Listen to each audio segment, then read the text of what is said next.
না বলবো না, দমদম আদিবাসী বিন্দুর জন্য, দমদমের সুরী নাগরিক বিন্দুর জন্য এই উৎসব দমদম পৌরসভা পরিচালনায় প্রত্যেকবারের নেয়। এবারও 2রা জানুয়ারি থেকে 9ই জানুয়ারি প্রভাত ফেরি থেকে শুরু। আজকে এই সুবিশাল প্রভাত ফেরি এবং মানুষ দেখছে এবং মানুষ এই মেলাকে খুব উপভোগ করে এবং দমদমবাসীদের জন্যই এই মেলা, এই উৎসব।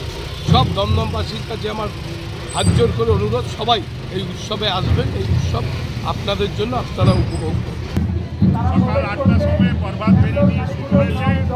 2 তারিখ থেকে 9 তারিখ অবধি আমাদের এই দমদম উৎসব চলবে এবং এখানে বিকালবেলা 4:30টার সময় আমাদের মুখ্যমন্ত্রী, এলাকার বিধায়ক ব্রাত্য বসু, এলাকার সাংসদ সৌগত রায় মহাশয় তারা এসে আজকে দমদম উৎসবের বিকালবেলা মেলা প্রাঙ্গণ শুভ উদ্বোধন করবেন। এখন প্রভাত ফেরি দিয়ে শুভ উদ্বোধন হলো। দমদমের সমস্ত মানুষ, আপনারা দেখেছেন চ্যানেলের মাধ্যমে, দমদমের সমস্ত মানুষ, হাজারো হাজারো মানুষ এই সকালবেলা ভোরবেলায় ঠান্ডার মধ্যে সবাই নিজের মন করে উৎসবটাকে পালন করছেন। সৌগত রায় উপস্থিত আছেন, পশ্চিমবঙ্গ সরকারের মন্ত্রী, বিধানসভার নবাব শিবরাত্র।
মহাশয়